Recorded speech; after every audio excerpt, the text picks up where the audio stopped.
Hello and good afternoon, everyone. My name is Vaibhav. I'm a registered migration agent at Aussizz Group. Today's topic for this particular session is global talent visa.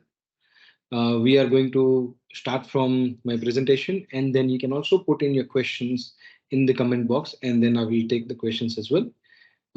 Maybe if you probably pay an attention throughout this slideshow, you would probably be able to understand the most of and may be able to solve your questions by itself. But if you do still have questions, please feel free to put in your questions in the comment box.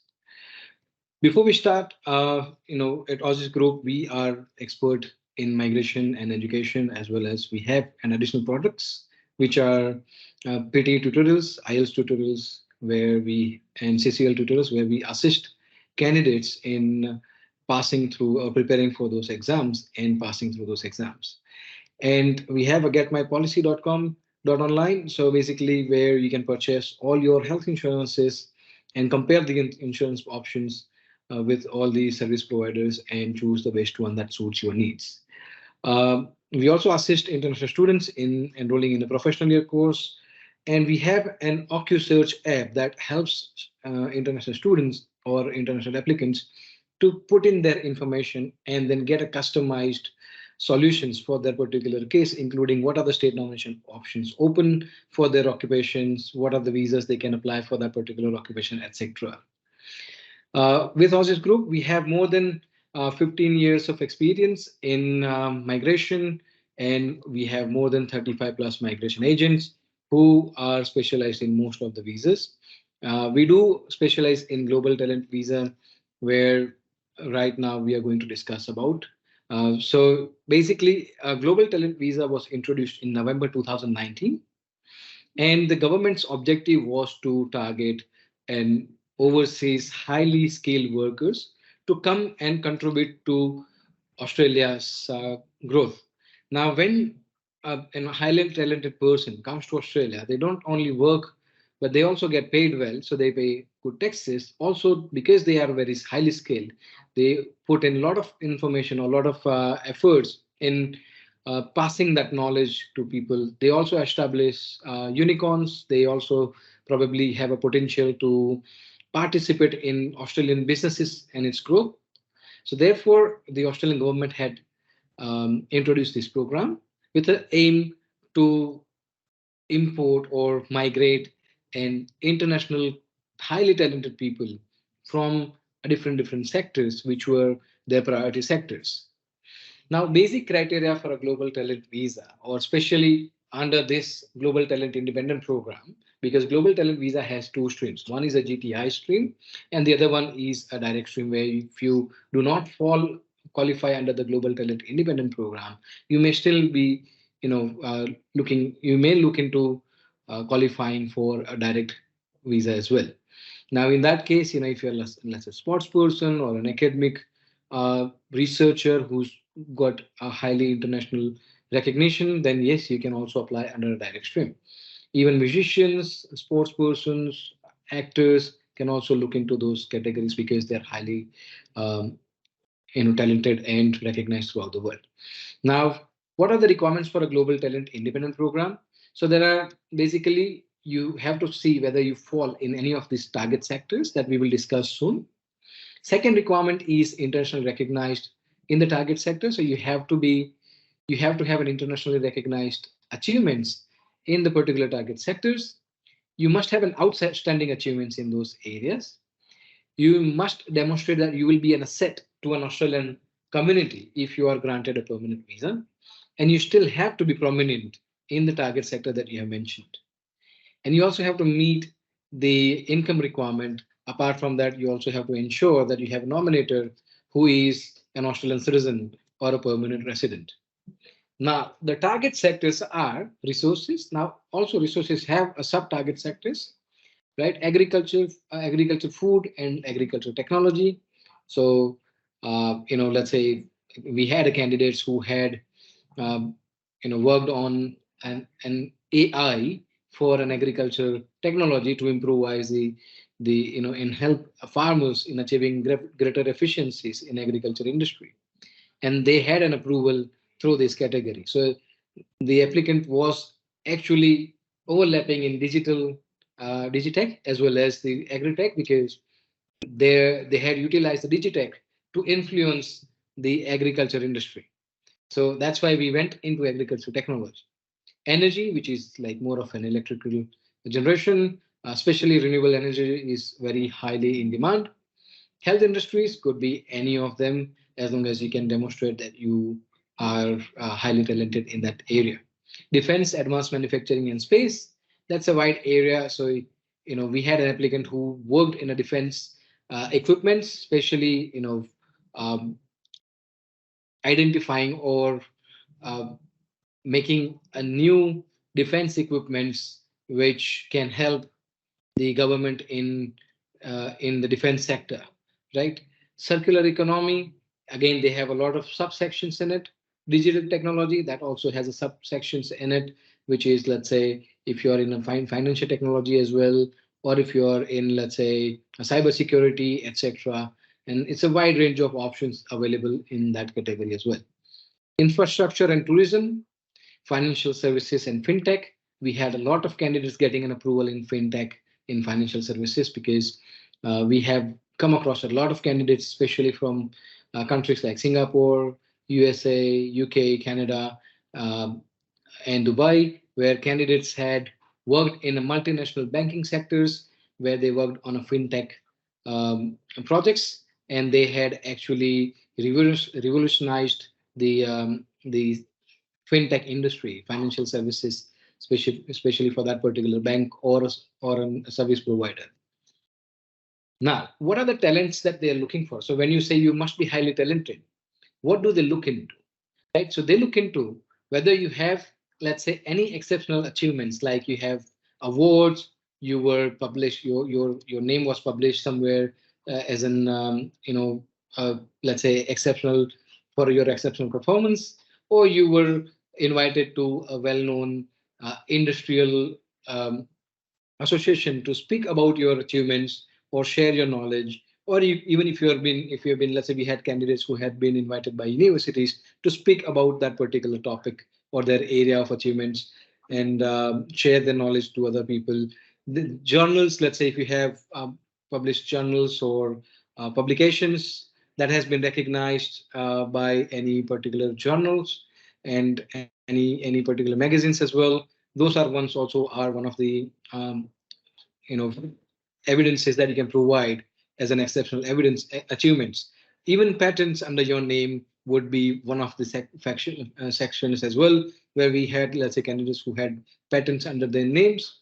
They were also successful in obtaining the Global Talent Independent Program invitation. You need to prove, as I mentioned before, that you need to prove that you're still prominent in your field. That means if you were prominent, let's say 5 years ago, and you want to apply now, you would not qualify. You still have to be working in the same sector and still show that you are prominent in the area.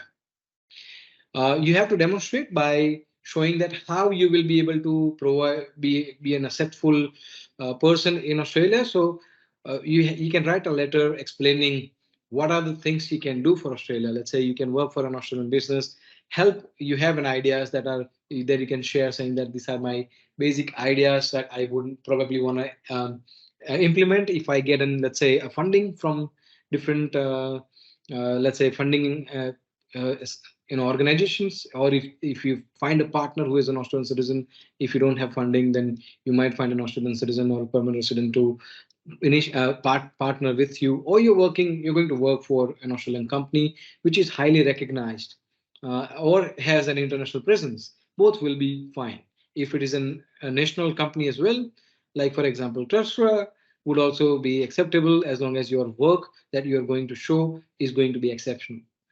You must demonstrate that you will not have any challenges in finding employment in Australia and earning at least 53,900. So you also have to show that, see, generally what we do is we recommend clients to pick advertisements that they think that their job advertisement that they think that they're qualified for, and write an explanation about how they think that they will fit for this role, and obviously the job advertisement that they will pick must be at least paying you 162,000 or more, because that's the current fair work high income threshold.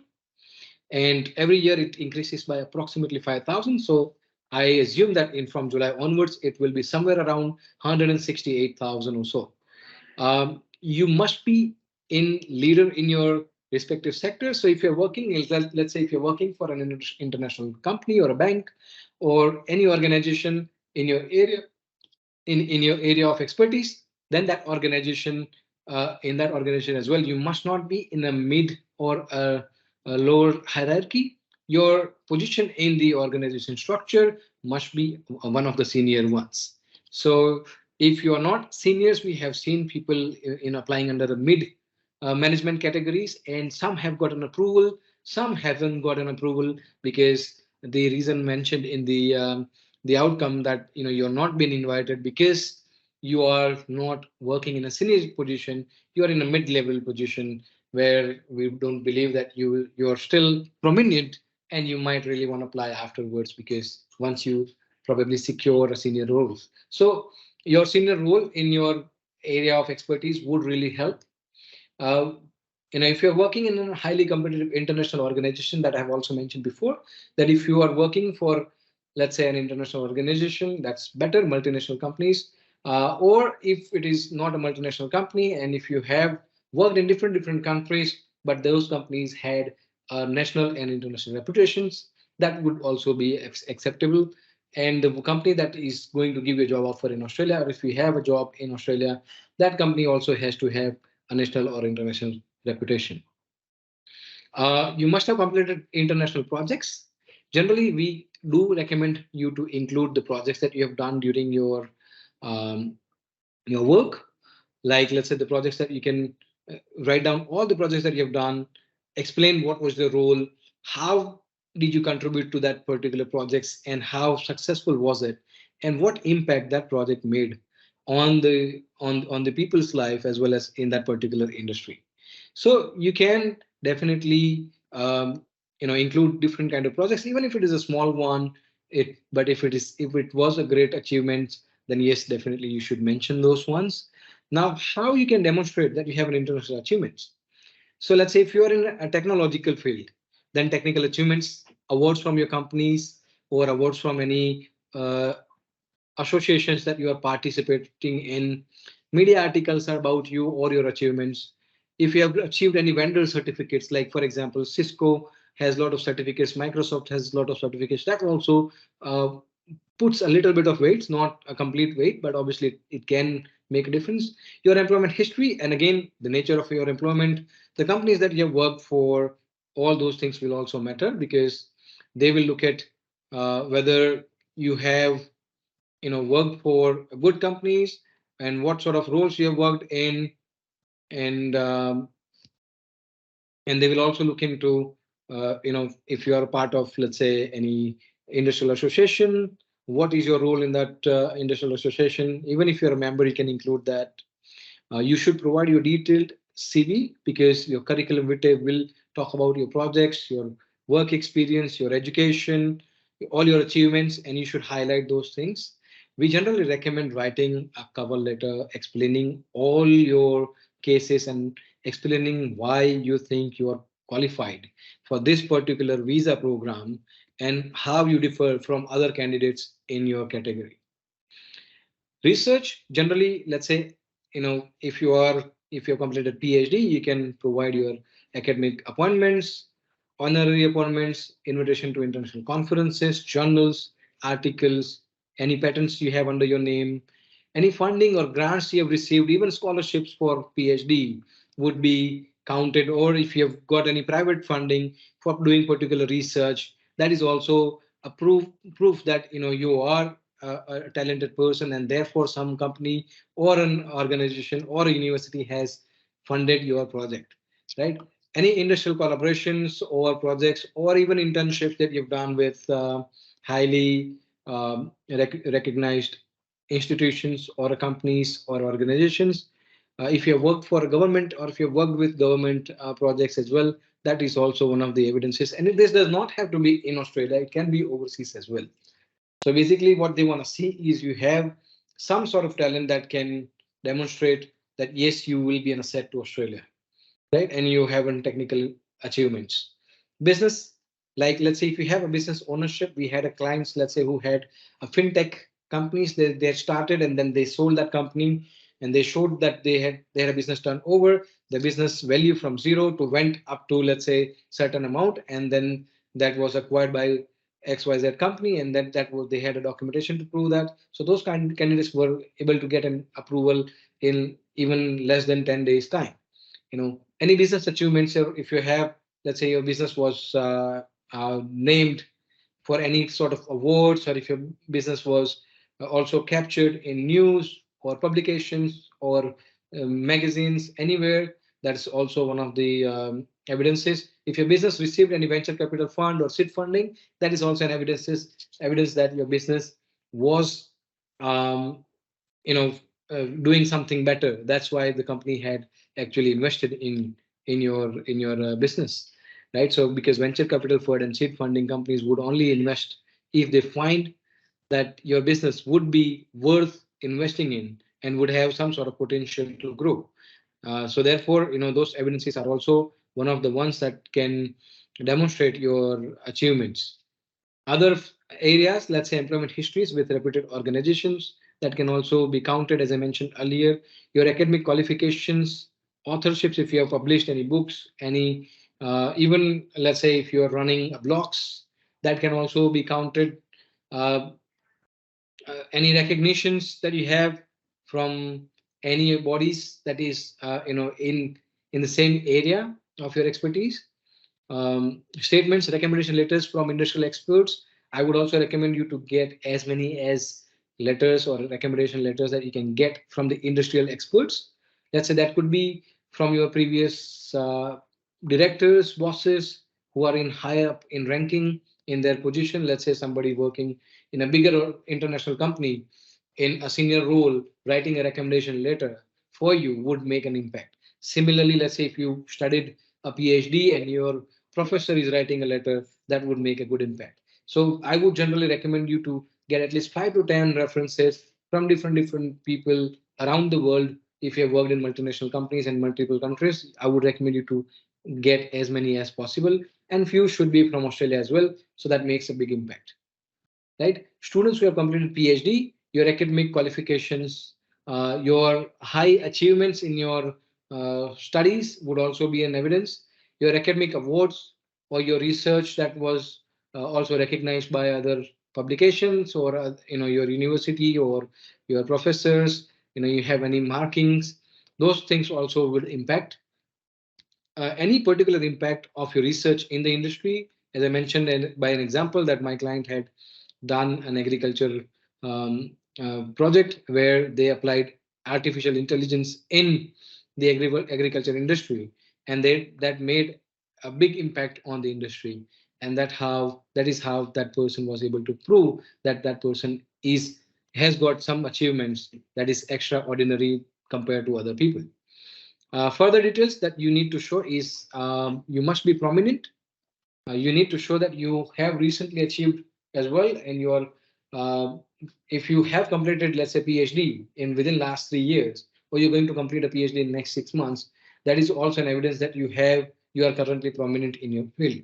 If you completed a PhD more than 3 years ago, you cannot just solely rely on that PhD. Yes, that PhD will still have some sort of weight, but you still have to show that in last 3 years you have done some sort of employment or work that has made an impact on your achievements or has added to your achievements. Now, asset to Australia. So how do you prove that you are an asset to Australia? So let's say you can show that you've created a product or a technological achievement, advancement in particular area or particular product, and your work is cutting edge in nature, then yes, you can demonstrate that. Evidence that demonstrating that you have research uh, which is significant and filling up the gaps between the businesses or the industry within the industry, or your research or publications has made big impact on the overall industrial advancement. That is also one of the demonstration that you can provide, as in that you will be an asset to an Australian organization, Australian community. Any involvement in startup businesses is very well you know welcomed by the Australian government. If you have startup companies, they are generally given a very good priority. And apart from this as well, let's say, as I said, you can write a letter explaining what sort of advancement you have, or what sort of skills you have, that will be an asset to an Australian organization or Australian community, in a longer run. So you don't have to be like, sometimes you don't have anything right now concrete on your hand, but you know that you can do these things. You can share your ideas in your cover letter and try and demonstrate that you would qualify and meet the criteria that you are an asset to an Australian community. Employment contracts that you have from Australian companies are also well regarded, but obviously the employment contracts has to be from a nationally recognized or internationally recognized organization. Small organizations with limited achievements would probably not be considered, but it's considered on case-by-case basis. Now, your future employment must be also, in the same area, as well as the future employment should be paying you at least minimum 162,000 as of now. And as I said, from July onwards, it might just go up to 168,000. Right? If you are going to be a self-employed, you can also show that how you're going to be self-employed, what sort of business you'll be generating. We had candidate who had already started the business. He had created 2 employments by the time he started the business. So we demonstrated that, see, he has already started giving employment, generating employment in Australia. Is also one of the achievements that he had shown, and that application was also successful. Evidence of sponsorship, scholarships, grants that we have mentioned as well, that before, even if you've got, let's say, through your employment, throughout your employment, if you've got any sort of performance bonuses for your extraordinary achievements, that is also counted. Right? And for PhD graduates, if your academic qualifications is also considered to be your achievement. Now, when we talk about high income threshold, as I mentioned, that the candidates needs to demonstrate that they are able to earn 162,000, which is the current fair work high income threshold. And let's say, but yes, in some cases, we have still got an approval where candidates were in countries which is economically weaker than Australia, where because of the lower economic condition of that particular country, the person was not able to make up to 162,000 Australian income, but their income was still significant in their home country and was one of the highest one in their countries. Then we can also demonstrate that, see, if this person is earning this much amount because that's the pay rate in that particular country.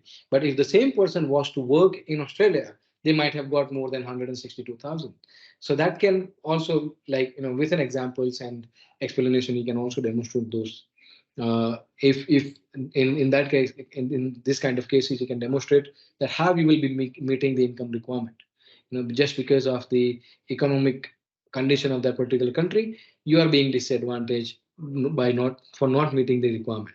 Like, for example, somebody working in Singapore and earning 162,000, yes, it's fine because their income and economic condition is equivalent to Australia. But then if they're working in, let's say, countries like, for example, India, Philippines, then obviously the exchange rate of those countries are different. And therefore, that the person probably be earning a good amount in that particular country, but when you convert that amount to Australian dollars, it's not making up to 162,000. We can demonstrate those things by explanation.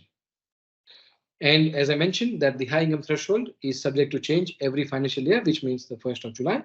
So 1st of July 2023 as well, this is likely to change. Now, another important factor that you need is you must have a nominator. Now, your nominator must be an Australian permanent resident or a citizen. If it is not a person, and if it is an organization, it has to be an Australian organization, and they have to sign something called Form 1000. right? And your nominator must provide a statement outlining your achievements and international standing, and they must mention why they believe that you have potential to be an asset to an uh, Australian community and economy, right? And the person who's providing, or an organization who is providing nomination for you and who's signing Form 1000 for you, must be prominent in the same field as the candidate.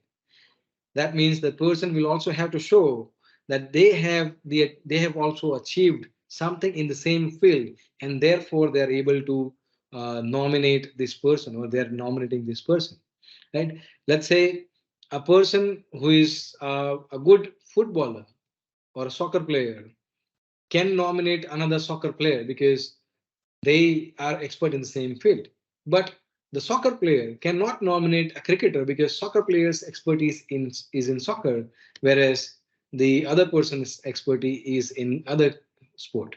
Similarly, let's say if somebody is applying under fintech, then the person who's nominating them must be also under the fintech, because that's the only time when you can vouch for someone. Because if you don't have that expertise in that particular area, how come you can nominate someone else and vouch for their expertise, because you're not expert in that particular area? So therefore, the person who's nominating either an Australian citizen or an organization who is an Australian organization must show that they have a proven record of achievements in that particular area. They also have a high caliber in the same area, and the person who's signing, let's say if they're signing on behalf of the organization, the person must be authorized and must be in a leadership role in that particular organization. Criteria for PhD graduates. Now, if you are a PhD graduate, it's not necessary that you have to have an employment in the field. If you have completed a PhD recently within the last 3 years, your PhD qualification should be fine to demonstrate that you have an exceptional achievements. Like you can provide your publications, your journals, your research papers, thesis, etc., to show that you have an exceptional achievements. But yes, we have come across a lot of candidates who has completed a PhD, and they were, their publications was published in journals. They were also recognized. They were invited in different conferences, or they were invited to speak in about their particular achievements or research and share their knowledge in particular forum. And that's also one of the areas that they can demonstrate that they are highly talented. Now, the process for a global talent independent program is different from the 858 direct program. So we are just talking about global talent independent program right now. So in that, you have to gather your documents and demonstrate all those things that we have discussed right now, which is international achievements, your salary, you have a nominator, your recommendation letters, your cover letter, your resume, your qualifications, your awards, your achievements, everything put together, and lodge an expression of interest. Once you lodge an expression of interest, you have to wait. Now, the waiting could be about 3 months, 6 months, or sometimes even 12 months. Now, we have seen that some areas where people have patents, where people have extraordinary achievements, they get processed very quickly. But candidates with average profiles are given less priorities, and they have to probably wait for a longer period. And once your application is finalized, your EOI is finalized, you have possible 2 outcomes. Either you receive a unique invitation reference identifier, using which you can go to the step 3, or you receive an email saying that, hey, we appreciate your application. However, we don't think you're successful right now because we do not believe that you meet particular this criteria. So they will identify a particular criteria that they believe that you did not satisfy. And then the step 3, if you receive a unique identifier, then you can go ahead and apply for surplus 858 visa. And once you lodge the visa, generally the visa processing time is very short, and we generally get an outcome in 1 to 2 months. So the entire process would take around 6 to 8 months on an average. Now, indicative processing time, let's say, is between 6 to 12 months for an EOI, which is, let's say, there are some statistics available from the department's publications where 2,391 applicants were finalized within 30 days. 1,161 applications were finalized between 31 to 90 days, which means under 3 months. And 1,230 applications were finalized between 3 to 6 months time. And 4,397 applications took between 6 to 1 year, or let's say 6 to 9 months. And 677 applications took more than 9 months to 1 year. So as you can see that most of the times you see the processing time would be between 3 to 12 months. But what we have seen, as I mentioned, that candidates with good profiles gets outcome faster, and candidates with an average profile gets put in a queue. And I think they would only process if they see that they have a potential, they don't have any other applicants, and then they only finalize these potential applicants. Now, the success rate right now is 99.5%. We have been able to, since November 2019, we have been processing these applications. Even we have a good success rate in applying for a global talent. We have a specific department who deals with it, and a specialized person who has an expertise in this particular area. However, all of our migration agents are still prominent in all of these visas, including global talent. Now, what sort of prospects of success you have depend. Now, let's say we have divided into 3 categories, which is one is likely to be approved. Second one is a mid-level professionals may or may not be approved. And the third one is unlikely to be approved and very limited chances you have, but you still have some chances, but you are in an orange to red zone. Whereas the first category is in a green zone, second category is completely orange zone or green to orange zone, and the last one is orange to red zone.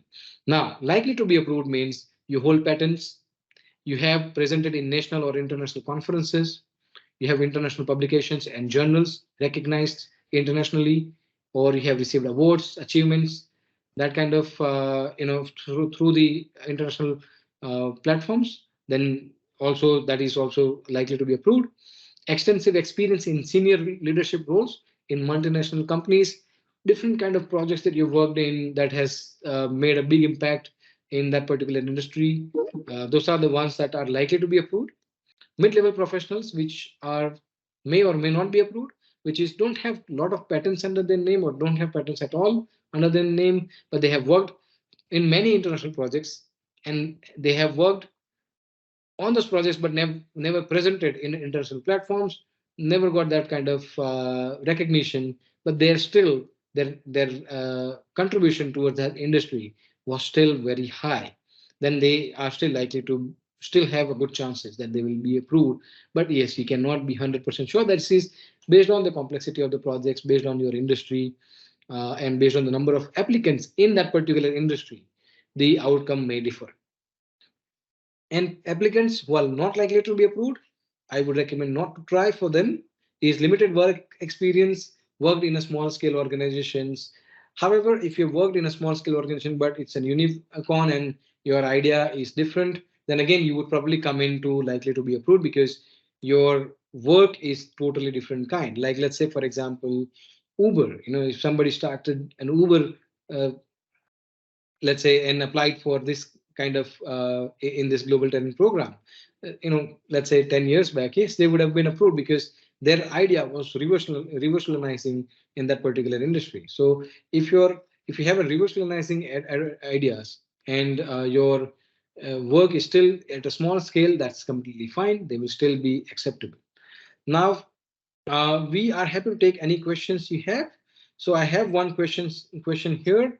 I will start with that first. So the first question we have is from Rambod.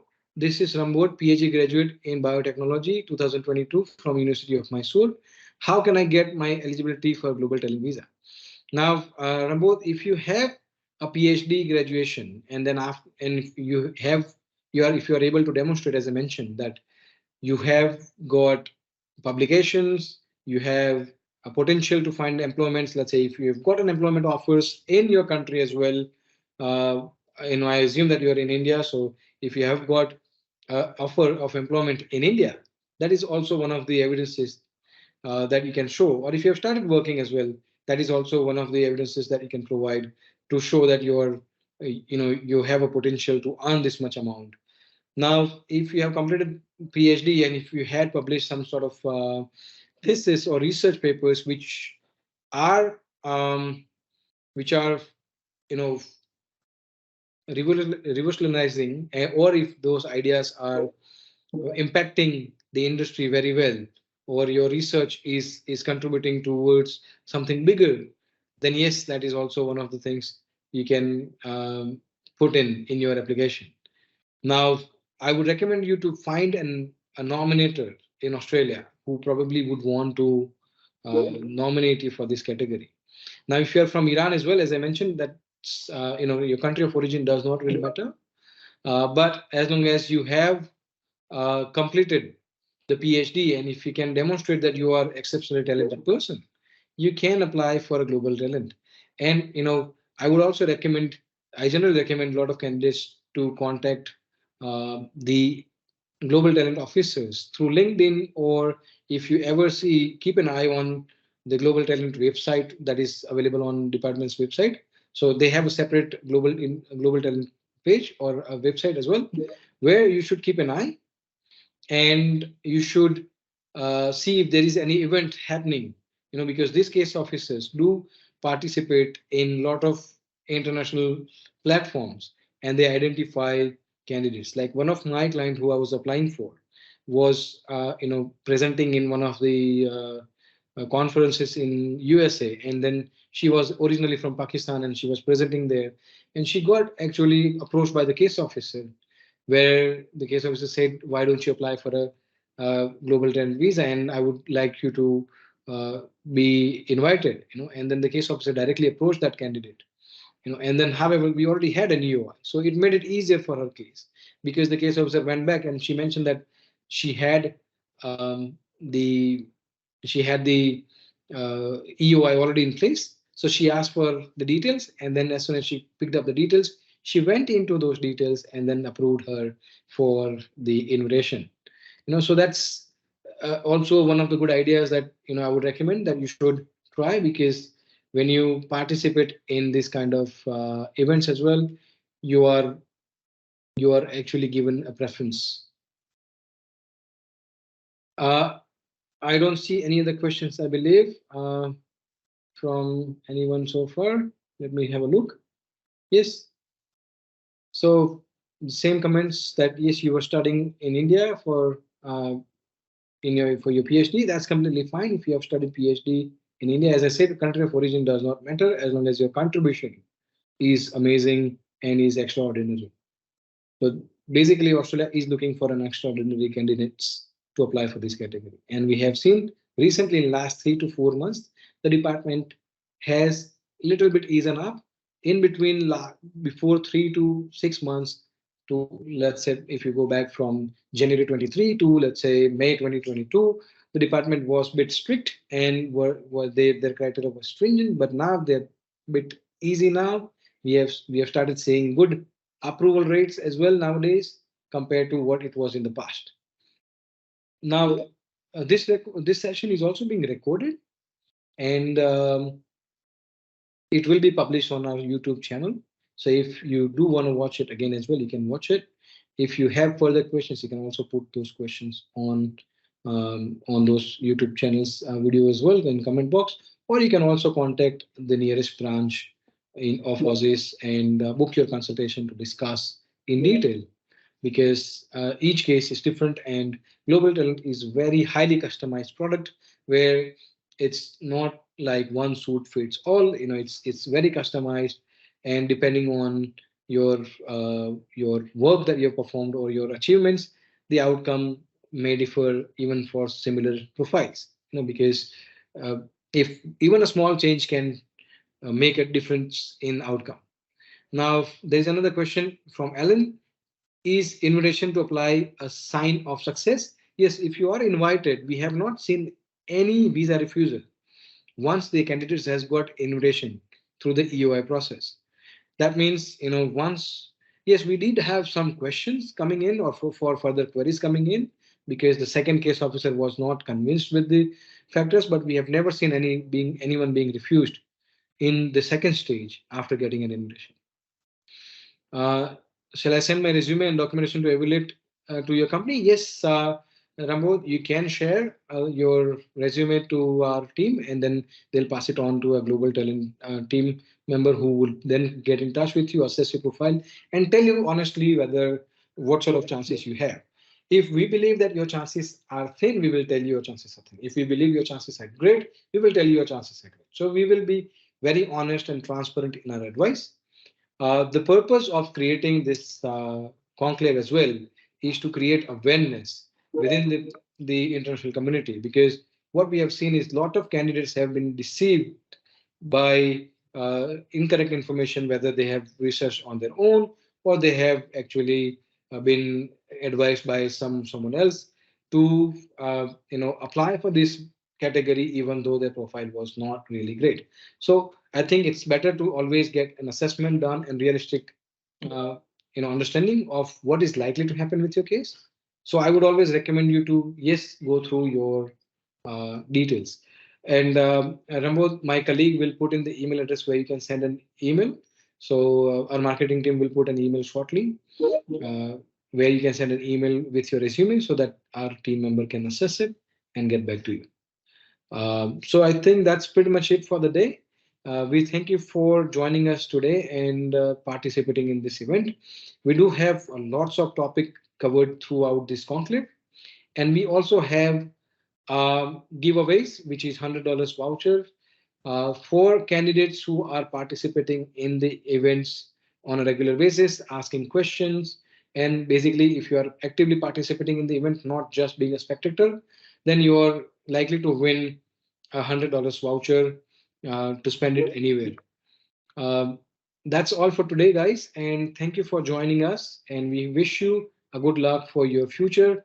And if you have any further questions, as mentioned earlier, please feel free to get in touch with our team members, and they will get back to you with the details. We wish you good luck if you are choosing to do your application on your own. And I hope this information has helped you in understanding your prospects for and criteria for a global talent visa. Thank you.